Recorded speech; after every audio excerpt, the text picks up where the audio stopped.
Assalamualaikum warahmatullahi wabarakatuh. Bismillahirrahmanirrahim. Innal hamdalillah nahmaduhu wa nasta'inuhu wa nastaghfiruh wa na'udzu billahi min syururi anfusina wa min sayyiati a'malina. May yahdihillahu fala mudilla lahu wa may yudlil fala hadiyalah. Asyhadu an la ilaha illallah wahdahu la syarika lah wa asyhadu anna Muhammadan abduhu wa rasuluh. Ya ayyuhalladzina amanu taqullaha haqqa tuqatih wa la tamutunna illa wa antum muslimun. Ya ayyuhan nasu taqu rabbakumul ladzi khalaqakum min nafsin wahidah wa khalaqa minha zawjaha wa batha minhuma rijalan katsiran wa nisaa wattaqullaha alladzi tasaaluna bihi wal arham innallaha kana 'alaikum raqiba. Ya ayyuhalladzina amanu taqullaha wa qulu qawlan sadida yuslih lakum a'malakum wa yaghfir lakum dunubakum wa may yuti'illaha wa rasulahu faqad faza fawzan 'azima. Ikhwani fillah rahimani wa rahimakumullah. Melanjutkan pengajian kita dari kitab Perjalanan Ruh Setelah Kematian. Yang terakhir kita telah membahas fitnah kubur.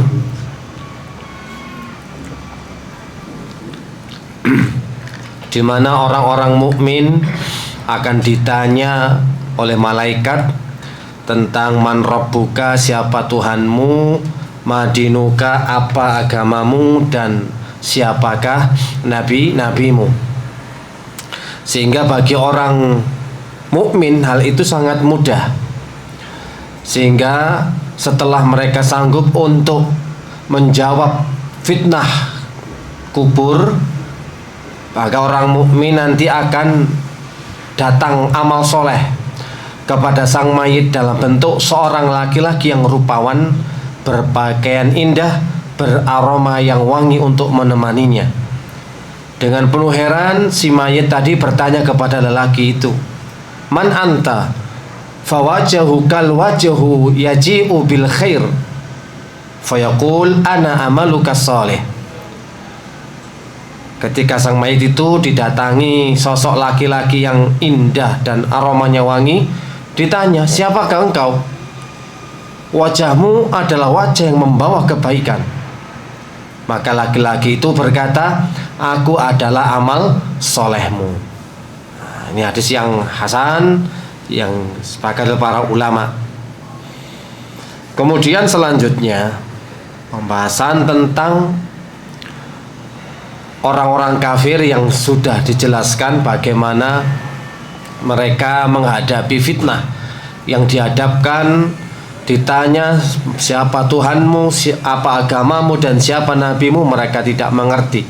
Didatangkan pula laki-laki, mereka juga tidak mengenal, sehingga mereka disiksa, diadab, dipukul dengan palu besar, sehingga teriakan mereka, ceritan mereka terdengar oleh seluruh makhluk melainkan jin dan juga manusia. Untuk pembahasan selanjutnya adalah azab dan nikmat kubur. Jadi di dalam kubur itu sudah diberikan oleh Allah, disegerakan terlebih dahulu tentang azab-azab bagi mereka, dan mereka beramal soleh, orang mukmin juga diberikan kabar gembira berupa nikmat. Azab-azab kubur, dalil dari Al-Quran. Yang pertama surat Ghafir ayat yang ke-46.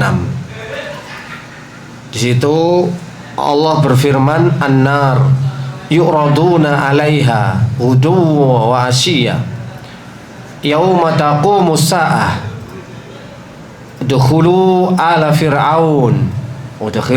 fir'aun asyaddul adzab."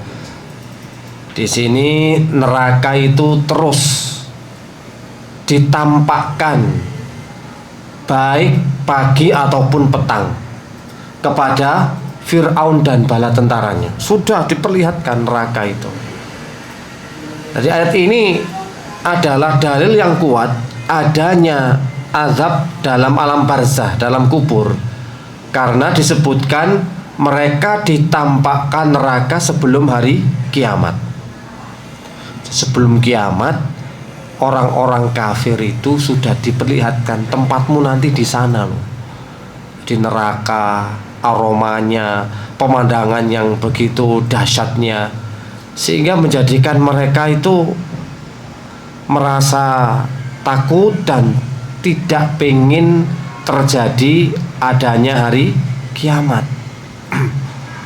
Mereka enggan karena tahu keadaan mereka pasti akan membinasakan, pasti akan hancur, pasti akan mendapatkan azab dari Allah Subhanahu wa ta'ala. Kemudian dalil yang selanjutnya, bahwasannya hadis tentang dua mayit yang diazab di dalam kubur, innahuma la yu'adzibani wa ma yu'adzibani fi kabirin. Rasulullah saat itu bersama para sahabatnya lalu berbicara, keduanya lagi diazab. Jadi mematahkan dua ranting pelepah kurma kemudian ditancapkan. Mereka ini sedang diazab, dan mereka tidak diadab karena perkara yang besar, bukan karena dosa besar, tapi mereka tidak mampu menjaga diri dari kencing. Sedangkan yang lainnya suka fitnah, adu domba, dan juga namimah dan ghibah. Jadi mereka itu disiksa akibat dari perbuatan mereka di dunia, yang suka ghibah, suka namimah, dan tidak menjaga air kencingnya. Dan riwayat banyak sekali, sehingga azab-azab itu pun pernah ditampakkan kepada Rasulullah Sallallahu Alaihi Wasallam. Ra'aitul lailah, tadi lalu beliau menceritakan, aku pernah ditampakkan bagaimana pemandangan keadaan orang-orang yang disiksa di alam kubur, ya. Jadi ditampakkan bagaimana azab kubur. Di antara bentuk-bentuk azab kubur dan kriteria orang yang mengalaminya, ini memang nanti di hari kiamat sama. Orang-orang yang akan disebutkan oleh Rasulullah SAW ini, dalam satu riwayat beliau diperlihatkan ketika Isra Mi'raj. Jadi bagaimana ada seseorang yang dipecahkan kepalanya dengan batu, kemudian Allah tumbuhkan lagi kepalanya, dipecahkan lagi, demikian seterusnya, ya.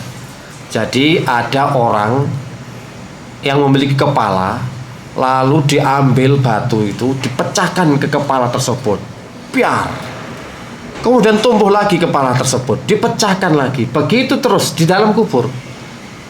Nah, kemudian ini dijelaskan oleh Rasulullah SAW, ini adalah siksa bagi orang yang mempelajari Al-Quran tapi tidak mengamalkannya, dan juga siksa bagi orang yang meninggalkan sholat wajib. Orang yang nggak mau sholat wajib, sholat 5 waktu, dipecahkan kepalanya.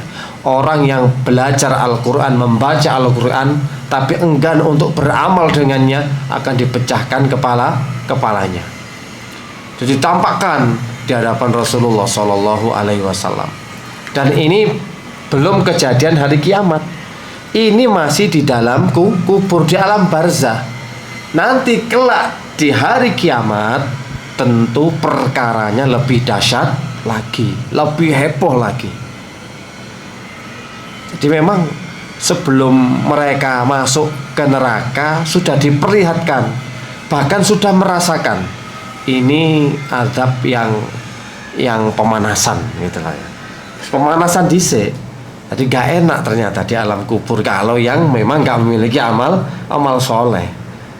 Jadi gak nunggu hari kiamat, saat ini menunggu seperti Fir'aun dan bala tentaranya, tiap pagi petang ditampakkan neraka, tiap pagi petang dipertontonkan aroma bagaimana dahsyatnya siksa neraka, sehingga mereka berharap ojo kiamat wis nang kene dhisik. Soalnya tahu nah neraka itu gak enak, tambah lebih parah, lebih dahsyat. Jadi di tempat persinggahan, tempat menunggu wis gak enak, sudah ditampakkan, bahkan juga dikasih hukuman, dikasih adab. Yang kedua, tadi kan kepala itu pecah, ya enak mungkin bagi sampean enak, paling ya gak krasa dipecah pisan, cukul maneh, pecah maneh, cukul maneh, kok gak loro paling. Ya coba aja. Bagaimana rasanya itu? Wong namanya kemarin sudah kita ceritakan dahsyatnya sakaratul maut, itu pol sakite. Lah ini kepala dipecah, ditumbuhkan lagi. Yang kedua, dibelah ujung mulut hingga ke belakang kepala. Ini waktu supaya seret, terobek. Demikian juga hidung dan kedua matanya. Wih, ya apa ya? Suwek kabeh ngene. Dirobek. Nah, jadi ujung mulut, hidung, mata itu tawarik suwek itu robek, dirobek sampai ke belakang. Dan ini merupakan siksa bagi orang yang pergi dari rumahnya di pagi hari, lalu berdusta, dan kedustaannya itu sampai mencapai ufuk. Intine gak wabrus wong iki. Nek bejo iku pinter gathik mikir, wis lunyu kaya ulut.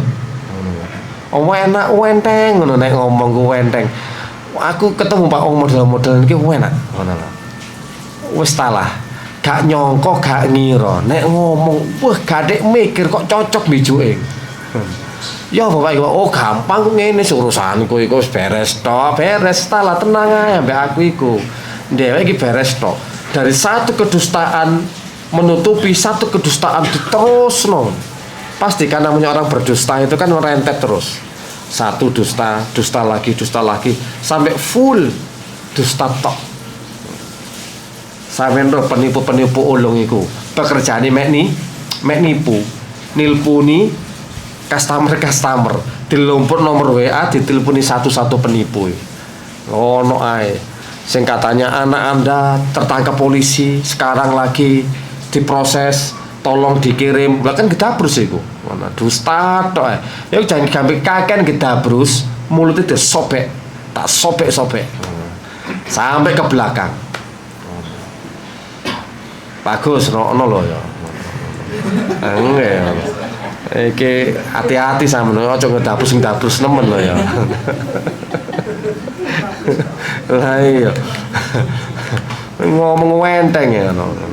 Ya Ustaz, tenang nang pasitan melok ngono ya. Oh nggawa kabin ta sing nggawa apa iki ngono. Gak budal. Hei, jangan ngenteng sampe. Ya Allah. Jadi ini karena orang itu berdusta, maka akan disobek dari mulai hidung, mata sampai mulutnya. Sobek karena banyak berdusta. Kan buahnya apalagi di negeri Konoha itu kan ya. Itu kan mustalah. Kaya golek wong jujur iku angel, susah sekali. One wong penipu ngedabrus, nipu ngono lho. Baik via HP, walaupun nanti ono sing perjalanan kentekan sangu, kentekan dompet, kentekan bensin, ono ae kentekane ya. Wis macem-macem. Sing kepingin dodol sandale, dodol ikine, ikan mek modus ngono ya. Modusnya pakai shin, modus. Tadi macem-macem, saking angele golek wong jujur. Salat jari salat, nek gak ro ya kotak amal digowo. Salat ya salat, HP tas disewaut. Ya apa ya pancene wis luar biasa, luar biasa. Yang ketiga, bentuk siksanya. Ada kaum lelaki dan perempuan telanjang berada dalam bangunan menyerupai tungku. Jadi kok tungku, tiba-tiba datanglah api dari bawah mereka.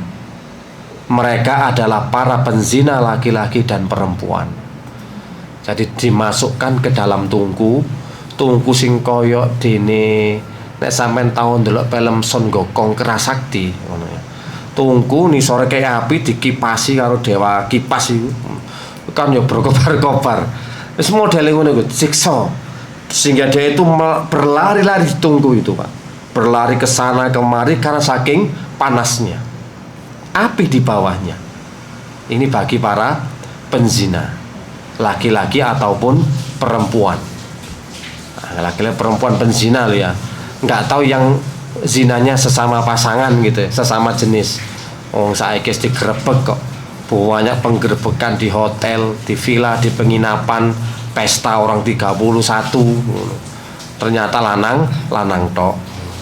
Kadang wedok tok.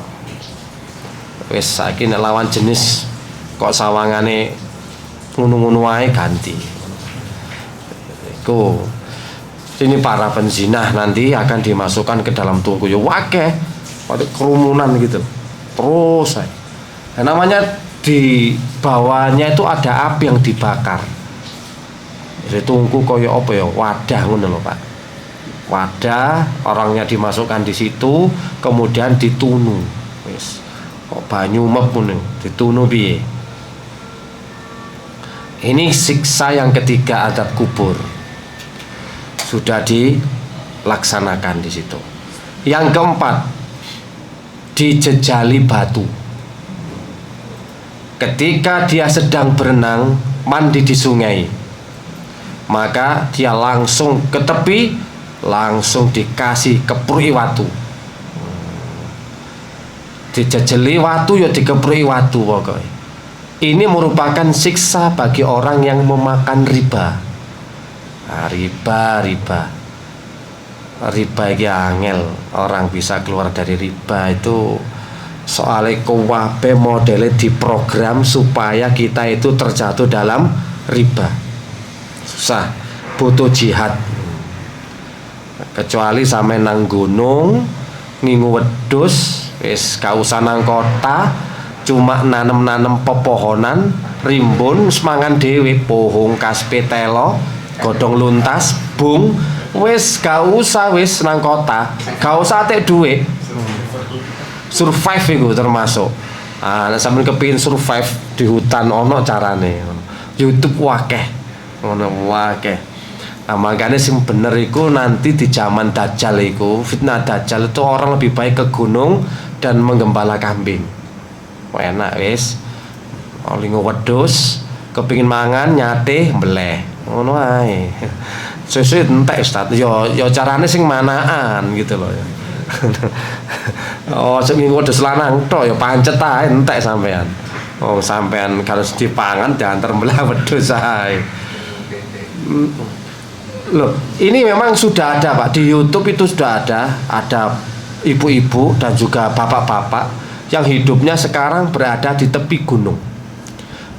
Di pinggir rumahnya itu benar-benar ditanami tanaman-tanaman, buah-buahan dan pepohonan yang akan dikonsumsi setiap hari, sehingga tidak mengandalkan duit, emoni, atau gesek, kiris, kalau kiris. Ngono ya.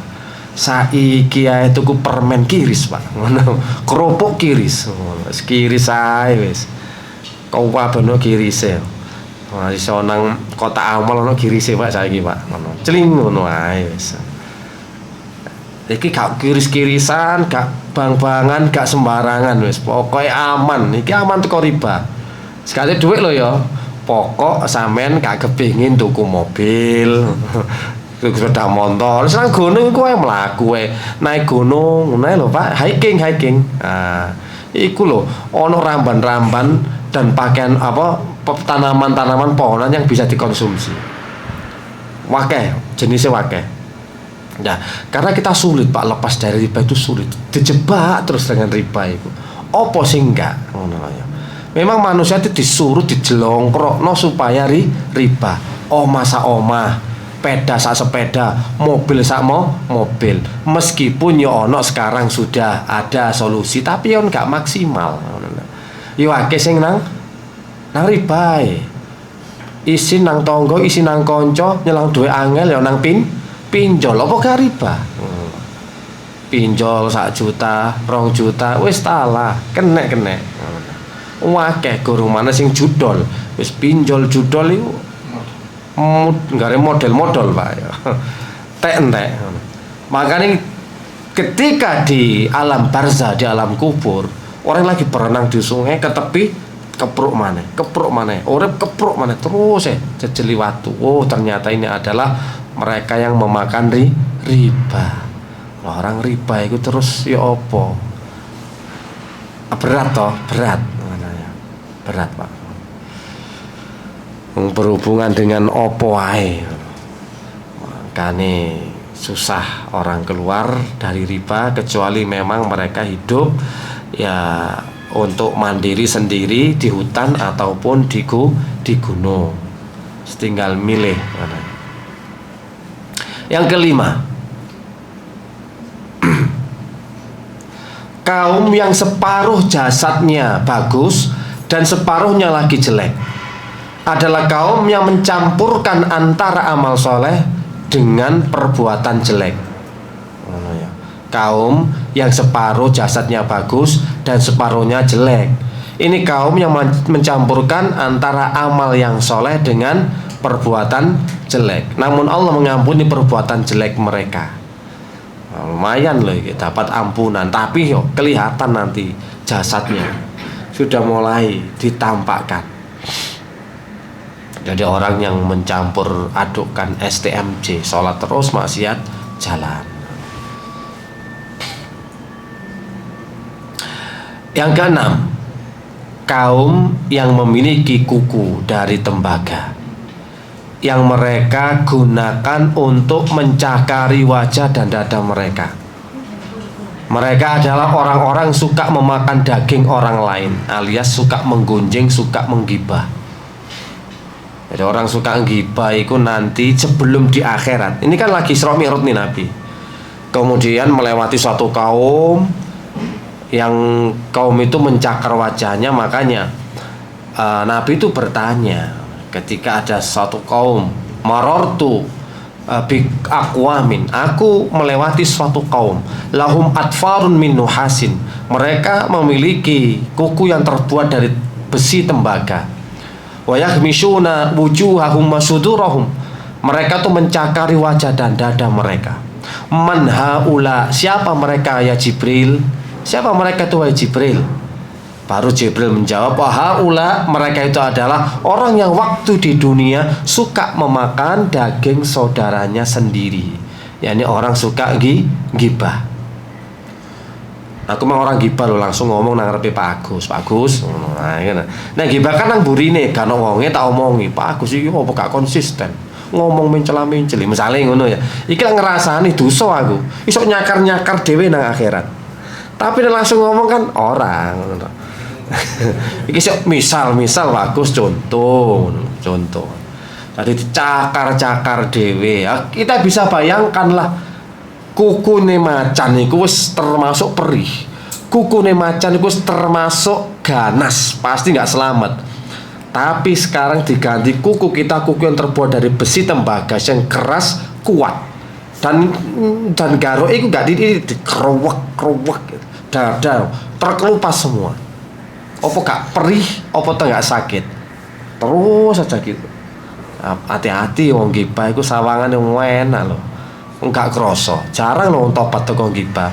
Padahal ulama sepakat, dikatakan Imam Qurtubi, Ibnu Katsir dan ulama-ulama tafsir yang lainnya bahwasannya gibah min kabairid dzunub, termasuk dosa besar dan wajib bagi para pelakunya untuk bertaubat. Nek gak tobat ya nyakar-nyakar kok iki mau. Ya. Jadi ditampakkan. ketika Rasulullah Isra Mi'raj. Jadi mereka itu luar biasa siksanya ketika di alam barzah, di alam kubur. Jadi orang yang berenang di sungai darah dilempari batu, ini pemakan riba. Sungai ini sungai darah loh, lupa tadi nggak tersebut darahnya ya. Nah, orang yang mulut disobek penyebar dusta, orang yang kepalanya dihantam batu, orang yang meninggalkan sholat. Jadi orang atau laki-laki perempuan dalam tungku api itu adalah penzina. Jadi disebutkan satu persatu bagaimana bentuk dari siksa kubur, ditunjukkan. Ini hanya sebagian loh ya, sebagian yang disebutkan dalam hadis, yang disebutkan ketika Rasulullah SAW mi'raj ke langit. Jadi satu-satu ini loh orang yang dulunya melakukan ini dan itu, siksanya seperti ini. Nah, itu kan dahsyat semua, itu sudah menyakitkan itu sebelum ke akhirat. Nah di akhirat tambah jauh lebih berat. Sik mukodimah. Makanya wis nek rong ini kan perjalanan di akhirat itu jauh lebih panjang loh Pak. Jauh lebih panjang. Nunggu orang meninggal jebret di alam barzah, nunggu hari kiamat. Setelah hari kiamat nunggu lagi ketika dikumpulkan di padang mahsyar selama 40 tahun. Nunggu di keputusan. Matahari didekatkan, kita nunggu keputusan. Makanya jari wong Jawa koyok beras di interi, saking full banyaknya, bingung mau kemana kita ini. Keringat kita sudah bercucuran, sudah menenggelamkan sampai ada yang ke betis, ada yang ke paha, sampai ke perut, ke dada, sampai ke telinga. Bingung mau kemana kita. Pergi ke Nabi Adam, ternyata Nabi Adam nggak bisa ngasih syafaat, nggak bisa ngasih solusi. Pergi ke Nabi Nuh, nggak bisa ngasih solusi. Pergi ke Nabi Musa, Nabi Ibrahim, semua bilang nggak ngerti, nggak iso. Terus sampean kate potong kompas, aku iling ngaji gue biyen. Iki Nabi Adam, Nabi Nuh gak ngasih solusi, langsung aja potong kompas sama Nabi Muhammad, tuh gak iso. Bingung kabeh, wis cabut akal kok gini ilmu ini gimana. Jadi semuanya nanti tuh nunggu 40 tahun dalam hitungan akhirat di opo gak garing kau iwa asin dah sampean. Loh, wong matahari dekatkan cuma satu mil. Prosesnya wow panjang. Belum lagi setelah itu hari peradilan, dihisab, diaudit. Lah ngono to. Dadi belum lagi nanti masuk sirat. Ngono lho Pak. Dadi tawo prosese. Nek nang donya ya Pak ala nikmati sak piro sampean nikmati. Gak akeh, sedelok tok urip nang donya iki. Nek dibanding dengan kehidupan akhirat yang tidak terbatas. Tapi banyak orang tertipu soalnya kok koyo enak ngono lho. Padahal mek pirang puluh tahun sih karyan sisane Pak Agus iki. Kira-kira lho ya ngono lho. Agus mah lah ya. Kari pirang tahun dewek-dewek iku, sekali dewek-dewek kan ya. Cuma sing paling sepuh kan Pak Agus pancene. Yo gak mesti sing tua iku yo matine kari dhewe gak mesti. Kadang memang dhisik dhewe. Waduh ae bungasan. Lah iya, gak mesti ngono. Nah tinggal berapa tahun, wis talah. Sisa umur kita itu gak usah model-model, gak usah macem-macem ngono lho. Wis, karena apa? Sisa waktunya nanti kelak di akhirat itu jauh lebih panjang. Ratusan tahun. Ya, di alam barzah wis suwe, penantian wis suwe, proses suwe, sembarangnya suwe, baru engko nang swarga neraka tambah abadi selama-lamanya. Wis gak ono batasan waktu lho. Gak usah diputer mana kok Doraemon, gak iso. Balik mana ke masa lalu gak iso. Makanya wis aduh ya apa ya. Kadang-kadang nek ndelok kehidupan akhirat kok ya ngeri. Tapi kehidupan dunia kok menipu ngono. Ndelok wong shopping ya seneng, ndelok wong aduh entar duwe cilik ya enak, dadi sultan ya enak. Makanya nek sampean diuji wis talah, enak ujian iku. Iku gak ngerontok gugurno dosa dan ngangkat derajat. Pokoke sabar dan ridho. Saya apa sedelok tok. Karena pirang puluh tahun saya diuji. Gak suwe dibanding nanti daripada disiksa di akhirat. Makanya kan disegerakan. Jadi di dalam hadis kan sudah jelas, idza aradallahu bi abdin khairan, apabila Allah menghendaki kepada hambanya kebaikan, ajalallahu lahul uqubah, Allah akan menyegerakan siksa musibahnya. Wah, enak, disegerakan sampai habis. Makanya ini bisyara, kabar gembira kanggone wong sing diuji, semangat. Karena apa? Orang yang diuji pasti la yukallifullahu nafsan illa wus'aha. Gak mungkin di luar batas kemampuan. Pasti mampu sampean. Pokok ojo sambat sing nemen-nemen. Sing garapno gak mampu iku sambat. Nang koncone tambah, ya Allah saknone awakmu ya tambah bersmili sampean. Ngono lho ya. Sing kuat tambah diplek-plek apa gegere. Wis tambah kudu logur ae. Jatuh ae. Asine wis sesuai, wis diukur. Jadi Allah memberikan ujian sesuai dengan kadar agamanya. Jadi nggak mungkin melebihi beban, melebihi batas. Cuma sampean aja terlalu mendramatisir. Nek aku sing diuji Ustaz mungkin kuat, tapi ndelok anak kan gak sok sambat. Kok iso dioper aku ae sing loro. Weh, iki jenenge mendramatisir ngono lho. Iki jenenge lebay. Ya wajar lah jenenge wong tua cinta sayang nang anak. Tapi nek dioper ujian ya enggak iso. Iku wis diukur karo Allah iku. Sret wis. Kasus sambatan lho Ustaz, nangis tok isoke. Umur 5 bulan, umur setahun kan gak iso sambat. Aduh aku lek sing loro, temenan sampe gak sambatan, tane loro. Kepingin roh ngono. Justru iku nek sing gedhe loro, suwambat tok gak ngurukno wong ngono. Guru sembarang kali. Wis pokoke sabar. Ngono ae. Ternyata di akhirat wah tambah gak karuan. Itu dari adab-adab sebagian yang diperlihatkan oleh Allah Subhanahu wa taala di alam barzah. Adapun nikmatnya ya akeh. Jadi orang beriman nanti diberikan keteguhan dalam kubur, sebagaimana dalam surat Ibrahim ayat yang ke-27. Yutsabbitullahu alladhina amanu bil qawli tsabit fil hayati dunya wa fil akhirah. Allah akan meneguhkan orang-orang yang beriman dengan ucapan yang teguh dalam kehidupan dunia dan akhirat. Ini dalil tentang keteguhan orang beriman ketika ditanya di kuburnya oleh malaikat mungkar nangkir. Sudah dapat nikmat, dikasih keteguhan dan bisa menjawab pertanyaan fitnah kubur. Loh, ini nikmat sudah. Satu, sudah disegerakan. Yang kedua, kubur itu akan diluaskan dan diterangi. Kuburnya diluaskan sejauh mata memandang dan diberikan penerangan. Lah adapun siksa kubur tadi akan dihimpit, ya. Kuburan itu akan menyempit sesempit-sempitnya. Bahkan di dalam hadis dijelaskan bahwasannya sampai tulang belulangnya itu bertumpuk-tumpuk saking sempitnya. Jadi itu adalah salah satu siksa dalam kubur.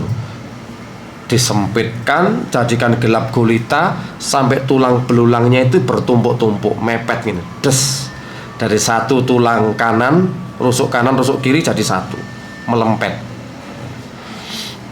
Tapi kalau orang yang beriman, diluaskan kuburnya dan dijadikan terang benderang. Lalu yang selanjutnya dibukakan pintu surga. Datang kepadanya bau dan harumnya surga. Wis kroso, Masya Allah. Wis ditemani laki-laki soleh sebagai amalnya tadi. Kemudian diberikan aroma penciuman dari surga. Sudah ditetangi oleh amalan soleh, kemudian sudah roh rasanya surga. Tidur seperti pengantin.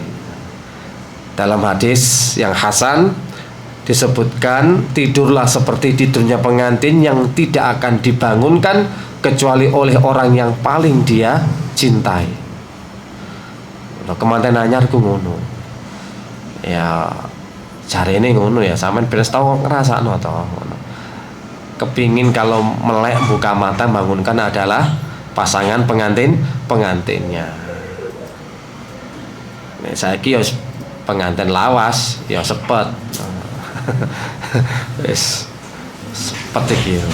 Soale nek Google wis gak halus maneh kok piyen kewasar wis. Iya saiki sing di bathak sikile, bathak selimute diguyang sewur. Tangi turu koyo wong mati ae ngono. Nek ben gak ngono. Yang tangi yang ngono. Hani sapa ae beb. Iki lak kemanten anyar. Kemanten lawasku beda. Beda hawane. Jadi ringkasan bentuk nikmat kubur adalah diberikan keteguhan menjawab pertanyaan malaikat. Yang kedua, kuburnya diluaskan dan diterangi. Yang ketiga, dibukakan pintu surga dan diberi aroma seperti pemandangan surga. Yang keempat, amal solehnya datang menemaninya dengan rupa yang indah. Yang kelima, diberi rezeki dan kenikmatan rohani di sisi Allah. Yang keenam, tidur dengan tenang seperti pengantin yang damai. Jadi itu secara singkat globalnya tentang adab siksa dan nikmat di neraka. Kalau ruhnya orang mukmin beda lagi. Kalau ruhnya orang mukmin ada nikmat kubur. Jadi ruh mereka berada di dalam rongga burung hijau yang mempunyai banyak pelita yang bergantungan di arsy. Ia dapat keluar masuk surga sesuka hati, kemudian beristirahat lagi di pelita-pelita itu. Iki kanggone wong mujahid ngono ya. Sing mati dalam keadaan jihad. Ruhnya beda. Alam barzah beda, mangan tanpa hisab sono kono wisan. Ana swarga. Wis masyaallah piye rasane kan perang maneh ta ngono. Nek perang maneh kan dadi mujahid kaya ngene iki. Luar biasa. Jadi mereka langsung tidak ada hisab dan tidak ada alam barzah, tapi sudah mereka berada di tembolok-tembolok burung hijau atau di rongga burung hijau yang banyak lampu-lampunya. Di sana mereka tempatnya. Insya Allah kita lanjutkan di pertemuan yang akan datang. Subhanakallahumma wa bihamdika asyhadu an la ilaha illa anta astaghfiruka wa atubu ilaik. Assalamualaikum warahmatullahi wabarakatuh. Besok baru hari kebangkitan. Ono tiupan sang sangkakala. Ada 3 urutan: tiupan kematian, tiupan kebangkitan. Gambaran hari kiamat wis mulai memang pada masa. Ya wis krungu mikir iki. Nang bisu maneh kok. Krungu.